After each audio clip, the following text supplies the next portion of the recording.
되었으므로 우리 새벽 예배를 하나님 앞에 올려드리도록 하겠습니다.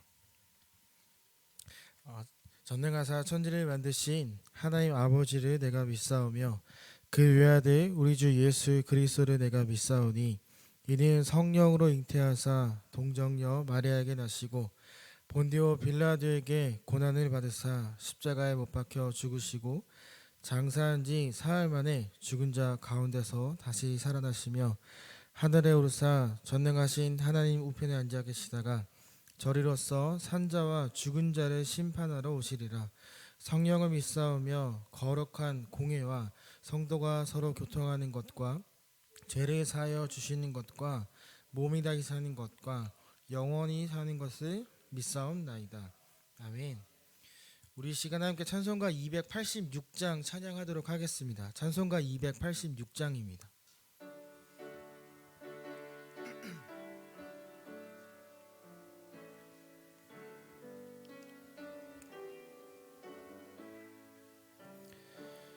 주 예수님 내 맘에 오사 날 붙들어 주시고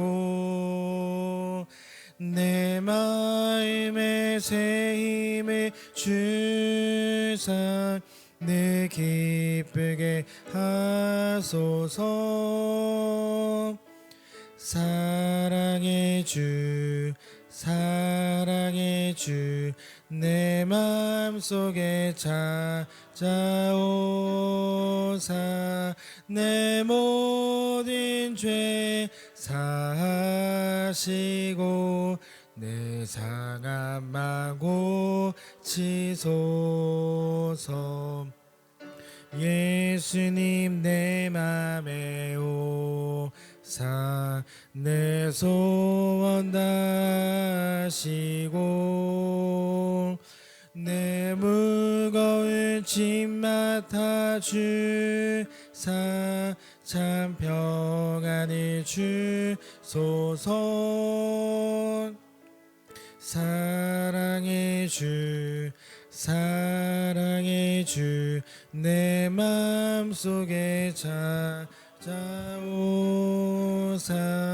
내 모든 죄 사하시고 내 상한 맘 고치소서. 주 예수님 내 맘에 오사 날 정결케 하시고 그 은혜를 내 맘에 채워 늘 충만케 하소서. 사랑의 주 사랑의 주 내 맘속에 찾아오사 내 모든 죄 사하시고 내 상한 맘 고치소서. 주 예수님 내 맘에 오사 날 길 인도하시고 주 성령이 내 맘에 채워 늘 충만케 하소서. 사랑의 주 사랑의 주 내 맘속에 찾아오사 내 모든 죄 사하시고 내 상한 맘 고치소서.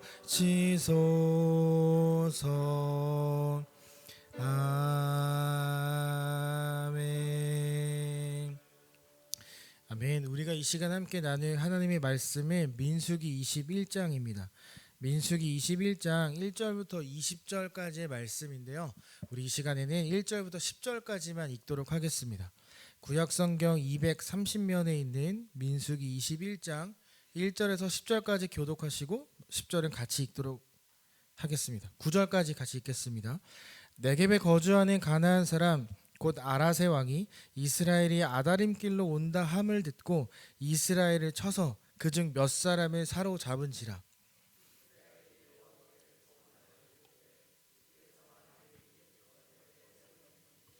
내가 그들의 성읍을 다 멸하리이다. 여호와께서 이스라엘의 목소리를 들으시고 가나안 사람을 그들의 손에 넘기심에 그들과 그들의 성읍을 다 멸하니라. 그러므로 그곳 이름을 호르마라 하였더라. 백성이 호르산에서 출발하여 홍해 길을 따라 에돔 땅을 우회하려 하다가 길로 말미암아 백성의 마음이 상하니라. 백성이 하나님과 모세를 향하여 원망하되 어찌하여 우리를 애굽에서 인도해내어 이 광야에서 죽게 하는가? 이곳에는 먹을 것도 없고 물도 없도다. 우리 마음이 이 하찮은 음식을 싫어하노라 하매 백성을 물게 하심으로 이스라엘 백성 중에 죽은 자가 많은지라. 백성이 모세에게 이르러 말하되 우리가 여호와와 당신을 향하여 원망함으로 범죄하였사오니 여호와께 기도하여 이 뱀들을 우리에게서 떠나게 하소서. 모세가 백성을 위하여 기도하매 불뱀을 만들어 장대 위에 매달아라. 물린 자마다 우리 함께 있겠습니다. 모세가 놋뱀을 만들어 장대 위에 다니 뱀에게 물린 자가 놋뱀을 쳐다본즉 모두 살더라. 아멘. 이 시간 예배 자리에 나오시면서 여러분의 성도님께서 1,000번전금을 네 분의 성도님께서 감사원금을 드리셨습니다. 감사의 제목을 함께 나누겠습니다. 하나님 아버지, 5월에도 가족 건강 지켜주시옵소서. 범사에 감사드립니다. 너희는 먼저 그의 나라와 그의 의를 구하라. 그리하면 이 모든 것을 너희에게 더하시리라는 주님의 말씀을 깨달아 믿고 순종하는 저희 가정들에게 인도하옵소서. 5월 한 달도 주님 함께 하소서. 아멘. 오늘 이제 우리가 함께 살펴볼 이 민수기 21장의 내용은 이스라엘에게 한 가지 사건이 등장함으로 시작을 합니다. 이스라엘이 이제 가나안 땅에 들어가기 전에 마지막 그 길을 가고 있는데 아랏 왕이라는 사람이 이스라엘을 공격해서 이스라엘의 사람들을 몇을 포로로 데려가는 사건이 일어납니다. 이 사건이 굉장히 이스라엘에게 있어 당황스러운 사건이었습니다. 이제 앞으로 가나안 사람들과 계속해서 전쟁해야 한다는 것은 알고 있었지만 이렇게 갑작스럽게 공격을 당해서 몇 사람이 포로로 끌려갈 것이라는 생각을 하지 못했기 때문이죠. 그런데 이들은 좀 달랐습니다. 그 아버지 광야 1세대는 이런 상황이 있었으면 분명히 불평하고 하나님 앞에 범죄를 저질렀을 겁니다. 근데 지금 이 상황을 맞닥뜨린 이들은 광야 2세대이고 광야 생활을 하면서 하나님을 순종하는 법, 또 하나님 앞에 기도하는 법을 배웠던 세대들이었습니다. 성경을 보면 이들이 이 당황스러운 상황 앞에서 먼저 기도합니다. 그리고 이렇게 고백합니다. 하나님, 그들을 우리 손에 붙여주시면 우리가 승리할 수 있습니다.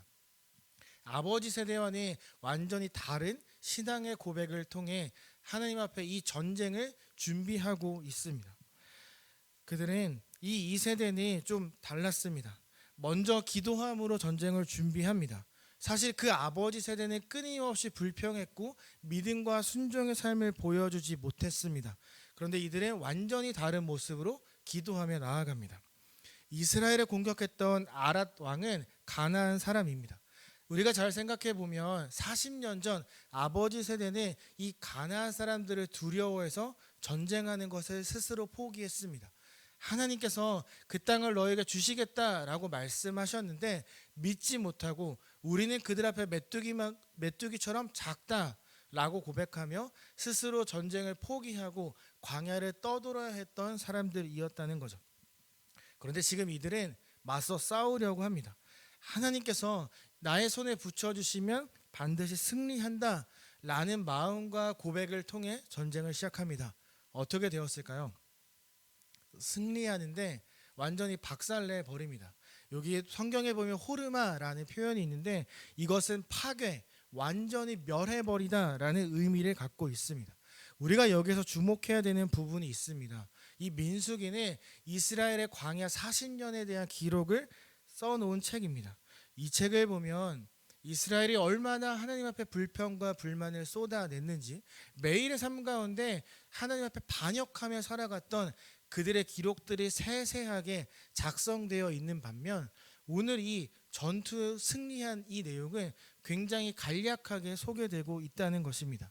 왜 이것이 중요하냐면 하나님을 의지하고 붙들고 살아가는 민족에게 승리는 당연한 것이기 때문에 굳이 길게 기록을 남겨놓지 않은 것입니다.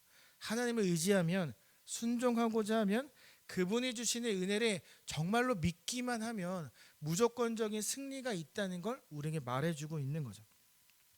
40년 전 12 정탐꾼들이 우리는 그들에 비해 너무나 약하고 전쟁하기에 부족하지만 그래도 우리에게는 하나님이 함께 하시니 갑시다 라고 말했다면 그들은 지금 그 가나안 땅에 들어가서 살고 있었을 겁니다. 다른 말로 말해서 40년 전에 경험했어야 될 그 승리를 지금에서야 이들이 경험하고 있다는 거죠. 하나님을 의지하고 붙들기만 했다면 아무리 질 것 같아 보이는 전투였다 할지라도 애굽에서 끌고 나와 그 땅에 세우셨던 분이 하나님이라는 것을 믿기만 했다면 40년 전에 이미 그들은 승리를 경험했을 것이고 다음 세대들과 함께 그 땅에서 행복하게 살고 있었을 것입니다. 근데 그들이 그러지 못했다는 거죠. 지금 이 다음 광야 2세대는 기도하며 선포했고 주시는 은혜에 따라 승리를 경험합니다. 앞으로 가나안 사람들과 끊임없는 전쟁을 치러야 했던 이 사람들에게 오늘의 승리는 굉장히 귀중한 하나의 그런 경험으로 남게 됩니다. 근데 여기서 또 한 가지 문제가 터집니다. 아람 왕이 공격해서 포로로 끌려갔을 때는 외부에서 발생되었던 문제였습니다. 지금 승리를 경험했고 모든 것들 하나님 앞에 은혜입니다 라고 고백하는 이 시기에 내부에서 문제가 생기기 시작합니다. 아람 왕이 사람들을 끌고 갔을 때보다 더 심각한 문제입니다. 왜냐하면 그들이 4절을 보면 에돔 땅을 우회하려 했다가 길로 말미암아 백성의 마음이 상하니라 라고 기록되어 있기 때문입니다. 20장에 보면 모세가 에돔 왕에게 이렇게 이야기를 합니다. 우리가 이 땅을 가로질러 가면 좀 더 빨리 갈 수 있는데 아무것도 하지 않겠습니다. 왕의 시야가 닿는 그 큰 대로만 우리가 걸어가겠으니 우리를 허락해 주세요 라고 말을 합니다. 근데 에돔 왕이 이렇게 이야기를 합니다. 난 너희를 믿지 못한다. 너희가 그 큰 대로를 걸어가다가 갑자기 우리를 공격하면 어떻게 하느냐. 그러니 에돔 땅을 허락할 수 없다. 돌아가라 이렇게 이야기를 합니다. 그래서 그 말에 따라 모세는 지금 에돔 땅을 우회해서 길을 걸어가려고 하고 있습니다. 그런데 이 우회하는 땅은 사람들이 걸어갈 만한 땅도 아니었고 먹을 것도 마실 것도 없었다는 것이 이스라엘 사람들의 눈에 들어오게 되었습니다. 지금 이 땅을 걷기 전에 이스라엘은 완벽한 승리를 경험했습니다. 아무도 우리를 막지 못할 것이라는 그 큰 마음이 그들에게 있었습니다. 하나님이 주신 승리라는 사실을 망각하고 지금 내 눈앞에 있는 이 어려워 보이는 이 광야의 길, 그 땅을 보고 다시 마음이 흔들리기 시작하는 거죠. 불평과 불만을 쏟아냅니다. 아니 우리는 아람 왕과 싸워서 이길 만큼 능력이 있고 강한데 도대체 무엇이 무서워서 에돔 왕의 말을 듣고 멀리 돌아가야 하느냐라는 그런 교만한 마음들이 생기게 된 거죠. 그러면서 이렇게 이야기를 합니다. 고작 이렇게 살려고 우리를 데리고 나왔습니까? 이 이야기는 그 아버지 세대가 모세에게 했던 원망입니다. 근데 지금 이 2세대가 동일한 원망과 불평을 하고 있는 거죠. 근데 성경을 잘 보면 모세를 향해서 원망하던 수위가 점점 높아져서 하나님을 직격해서 원망하고 있음을 우리가 볼 수 있습니다. 5절을 보면 그들이 광야 생활을 하며 먹어왔던 만나, 하나님께서 단 하루도 거르지 않고 주셨던 그 만나 양식을 하찮은 음식이라고 표현합니다. 성경에서 하찮다라는 표현은 여기에서 딱 한 번 등장합니다. 이 하찮다의 의미는 비참하다, 끔찍하다라는 의미입니다. 그러니까 지금 이스라엘은 하나님이 주셨던 그 만나가 너무나 비참하고 끔찍하다, 필요가 없다라고 말하고 있는 거죠. 다시는 생각하고 싶지 않은 정말 끔찍하고 비참한 음식, 이거 더 이상 먹지 않겠다라고 선포하고 있는 겁니다. 이걸 다른 말로 표현하면 이 하찮고 쓸모없는 음식을 줬던 하나님도 쓸모없다, 우리에게 하찮다라고 그들이 고백하고 있다는 거죠. 이전에는 모세와 아론 그 사람에게 불평했습니다. 근데 지금은 하나님을 지목해 불평합니다. 오늘 나온 이 불평과 불만은 이스라엘이 광야 생활을 마무리하며 마지막으로 했던 불평에 대한 이야기입니다. 근데 그 수위가 어떻죠? 그 전에는 사람에 대한 불평이었지만 마지막 불평과 원망이 하나님을 향해 있었고 하나님은 하찮고 필요 없다라고 그들이 고백합니다. 왜 이스라엘은 마지막 그 끝에 다다라서 하나님의 필요 없고 쓸모없고 하찮다라고 이야기를 했을까요? 그건 바로 호르마에서의 승리 때문이었습니다. 광야에서 40년 동안 하나님을 의지하고 신뢰하는 훈련을 했지만 사실 그들과 함께 살았던 아버지 세대는 늘 하나님 앞에 불평하고 원망했던 사람들이었어요. 그러니까 이 광야 2세대는 하나님께 순종하는 방법도 배웠지만 학습되어진 것이 어떤 상황이 오면 무조건 불평하는 것, 무조건 원망하는 것이 그들에게 학습되어졌다는 거죠. 자신들이 기도하고 서원해서 승리를 경험했습니다. 그런데 지금 이들은 아버지 세대 때부터 배워왔던 대로 그 승리가 하나님에게서 왔음을 잊고 내가 뛰어났다라고 생각하며 교만한 마음을 갖고 있는 겁니다. 나의 능력과 힘으로 승리했다. 그런데 우리가 이렇게 먹을 것도 마실 것도 없는 길로 굳이 걸어가야 하는 것인가? 이렇게 큰 승리를 경험했는데 왜 우리가 그 말 한마디에 순종해서 이렇게 돌아가야 합니까? 라고 선포하면서 하나님을 나보다 못한 신으로, 못한 존재로 만들어가고 있습니다.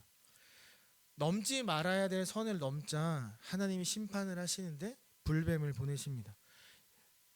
물렸을 때 불에 타는 고통을 느낄 만큼 독성이 강한 뱀을 보내신 거죠. 병원도 약도 어떠한 대비도 못한 채 뱀에 물렸습니다. 이렇게 뱀에 물리면 할 수 있는 게 무엇이 있을까요? 빨리 죽어서 이 고통을 끊어내는 것 외에는 답이 없는 거죠. 상황이 이렇게까지 되니까 그제서야 이스라엘이 돌이켜서 모세에게 기도해 달라고 이야기를 합니다. 이전에 하나님 앞에 반역했던 이야기들을 보면 모세가 먼저 엎드려 기도했습니다. 하나님 진노하지 마시고 용서해 주세요 라고 먼저 기도했습니다. 근데 오늘은 이스라엘이 먼저 모세에게 기도해 달라고 요청을 합니다. 그리고 모세가 기도하고 하나님께서 불뱀을 만들어 기둥 위에 달라라고 말씀하시죠. 이게 7절, 8절 단 2절의 기록이기 때문에 굉장히 빠르게 진행된 것처럼 보이지만 사실 그렇지 않습니다. 이 불뱀을 만든 놋뱀은 구리였는데 사람들이 구리를 가지고 와서 뱀의 형상을 만들었을 것이고 뜨겁게 달구어서 그것을 만들고 식히는 과정이 굉장히 오래 걸렸을 겁니다. 그러니까 이게 5분, 10분 만에 끝낼 수 있는 일이 아니라는 거죠. 꽤 오랜 시간이 걸리는 동안 이스라엘은 이 불뱀이 빨리 만들어지기를 원했을 것이고 이 진노를 거두어 주시기를 원하며 모세에게 기도를 요청했을 뿐만 아니라 그들도 자신의 죄를 돌아보는 시간을 가졌을 겁니다. 드디어 불뱀이 만들어졌고 장대에 달렸고 사람들이 보고 회복되기 시작합니다. 근데 여러분 이해가 되시나요? 솔직히 말이 안 되는 상황 아닌가요? 불에 타는 그런 고통을 주는 이 독이 나에게 들어왔는데 장대 위에 걸린 뱀을 본다고 독이 사라지고 고통이 사라진다는 건 여러분 믿어지시나요? 어떤 타당성도 설득력도 없는 이야기잖아요. 그런데 그런 일이 실제로 벌어졌다라고 성경은 이야기합니다. 왜 이런 일들이 일어났을까요? 간단합니다. 가나안에 들어가기 직전에 이 마지막 사건을 통해 하나님은 이들이 정말로 순종할 준비가 되어 있는가를 보고 싶으셨던 거예요. 사실 불평과 불만은 우리 인간들에게서 절대 뗄 수 없는 너무나 당연한 것들입니다. 사실 우리도 그러지 않나요? 저도 불평할 때가 너무나 많고 감사보다 원망할 때가 더 많은 것 같습니다. 하지만 그럼에도 오늘 본문을 통해 우리가 감사할 수 있는 건 우리가 불평하고 불만한다 할지라도 원망하며 살아간다 할지라도 하나님이 우리를 포기하지 않고 우리의 마음을 계속해서 만지고 돌이킬 때까지 기다리고 은혜를 주고 계신다는 거죠. 돌이킬 수 있는 힘을 주실 뿐만 아니라 우리 안에 계신 성령님이 매일의 변화를 이루어 가시면서 원망보다는 감사할 수 있도록 작은 것에도 하나님을 만날 수 있도록 우리의 마음을 끊임없이 바꾸어 가고 계신다는 거죠. 우리도 이스라엘처럼 당장 눈앞에 있는 것을 보고 불평하고 두려워할 수도 있습니다. 하지만 저는 그럼에도 두렵고 불평한다 할지라도 그래도 하나님의 말씀을 믿고 순종하기 위해 이 새벽에 여러분들이 나오셨을 것이고 가정에서 새벽 예배를 드리고 있을 거라고 생각합니다. 장대 위에 달린 불뱀을 보고 살아난 그들처럼 우리도 십자가에 달리신 예수 그리스도를 믿기에 그분을 통해 회복되고 싶기에 그분이 주시는 은혜와 평강을 누리고 싶기에 이 자리에 나온 것이라고 저는 믿습니다. 사랑하는 제1가족 여러분, 하나님은 우리에게 많은 것들을 요구하지 않으십니다. 우리에게 막 이거 해라 저거 해라 말씀하지 않으십니다. 그저 우리에게 원하시는 건 단 한 가지, 순종의 삶을 보여주는 것, 그렇게 살겠노라고 고백하는 그 마음을 보기를 원하십니다. 우리가 지금까지 인도하셨던 분이 하나님이라는 걸 정말로 믿는다면 우리는 오늘 살아가면서 내가 어떤 순종을 할 수 있을까, 내가 어떻게 감사를 고백할 수 있을까를 반드시 생각해내야만 합니다. 사실 우리에겐 이 호르마처럼 하나님을 자꾸 희미하게 만들고 그 은혜를 자꾸 빼앗아가는 그 무엇인가가 우리에게 있을 겁니다. 그것이 나의 고집이 될 수도 있고 나의 잘못된 생각일 수도 있고 혹은 나의 어떤 습관들일 수도 있습니다. 우리에게 있는 그 호르마를 우리가 무엇인지 잘 생각하고 제거하기 위해 주님 앞에 기도해야만 합니다. 우리에게 호르마라는 그 기쁨과 승리가 계속 남아 있으면 하나님보다 그게 더 크게 다가오기 시작하면 우리 마음속에 하나님은 사라지게 되거든요. 오늘 딱 이스라엘이 그랬습니다. 모든 것들을 인도하시고 채워주셨던 분이 하나님인 걸 알았는데 그 큰 승리 앞에 하나님을 잊어버리게 된 거죠. 오늘 우리가 살아가면서 또 기도하는 이 시간, 오늘까지 인도하신 것도 하나님이시고 오늘도 앞으로도 나를 이끌어 가시는 분이 하나님을 내가 믿습니다. 내가 실수하고 넘어져도 불평하고 또 원망하며 살아간다 할지라도 결국 나에게 남은 것은 하나님밖에 없습니다 라는 고백을 올려드리는 내가 되기를 함께 기도하기를 소망합니다. 오늘 이 시간 기도할 때 하나님의 흔적을 자꾸 지어가는 그 호르마를 떠올리게 해달라고 기도하시고 그것을 제거함을 통해 주님이 주시는 평안함이 나에게 그리고 우리 모든 제1가족들에게 있기를 함께 기도하기를 소망합니다. 그래서 오늘 잠자리에 들기 전에 그래도 나에게 있었던 건, 나에게 가장 소중한 건 예수님밖에 없었습니다 라는 그 고백이 우리에게 있기를 간절히 바랍니다. 삶의 한 부분이라도 순종하는 삶을 살아가기를 원하는 저와 여러분 되기를, 그리고 작은 것에도 감사함을 고백하며 내 마음속에 호르마, 교만한 마음이 들어오지 못하도록 계속해서 막아나는 우리가 되기를 간절히 소망하며 예수님의 이름으로 축복합니다. 제가 기도하겠습니다. 하나님, 오늘 우리가 이 자리에서 주님의 말씀을 함께 묵상하고 기도하려고 합니다. 하나님, 우리에게 자꾸 교만한 마음을 주는 그 호르마와 같은 것들이 있었다면 기도할 때 생각나게 하시고 그것을 제해버리면서 주님이 주시는 그 평안함을 온전히 누리는 우리 사랑하는 모든 제2가족들이 될 수 있도록 주님 함께하여 주시옵소서. 우리에게 예수 그리스도밖에 없습니다, 나에겐 정말 예수님밖에 없습니다 라는 고백으로 오늘 하루를 마무리할 수 있는 우리 모두가 되기를 또한 간절히 원합니다. 하나님, 이 자리에 나오면서 귀한 예물들 또 주님 앞에 기도하는 마음으로 예물들을 가지고 나왔습니다. 주님, 하나하나 기도에 응답하여 주시고 하나님의 때에 모든 것들이 아름답게 열매 맺어지는 귀한 삶들이 우리 가운데 가득하기를 간절히 바라며 예수님의 이름으로 기도합니다. 아멘.